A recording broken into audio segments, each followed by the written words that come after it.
Succès incontestable pour cette édition 2025 de cette journée nationale des véhicules d'époque. Alors encore de nouveaux arrivages, de nouveaux départs, je ne sais pas exactement, parce que ça circule beaucoup.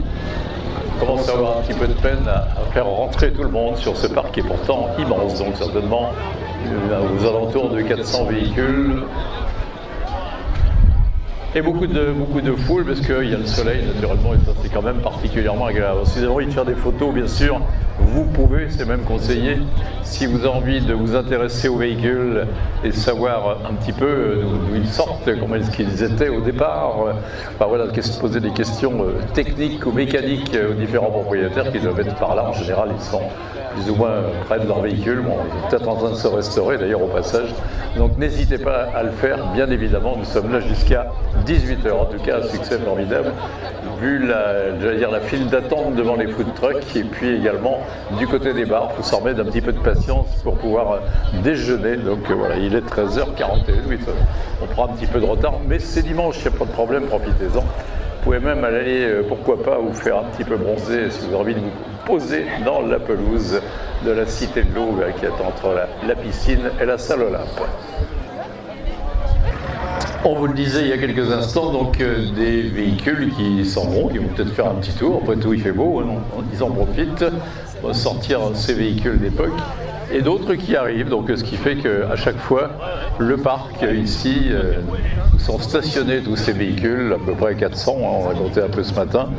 Ça évolue un petit peu, ça fluctue au fur et à mesure des arrivées et des départs. En tout cas, il y a effectivement énormément de véhicules avec, on peut le dire pour la plupart, hein, de magnifiques restaurations. Il n'y a pas de véhicules qui sont tellement dans le jus, mais donc magnifique restauration.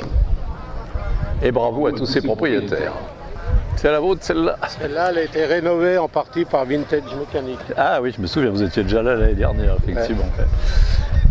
Et oui, effectivement, ça c'est un peu la star, parce qu'elle est passée à la télévision.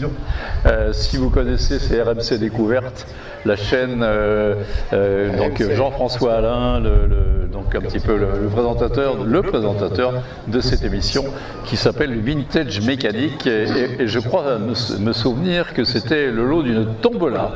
Tout à fait. À Valence en 2023, ils avaient mis une Floride S en tombola et ma femme l'a gagné pour 30 €.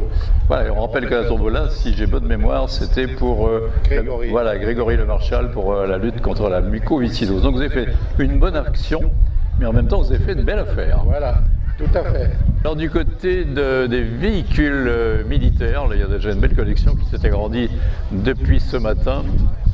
Et il y a également en provenance de Suisse une magnifique camionnette Opel Blitz. Alors ça, c'est pas courant quand même.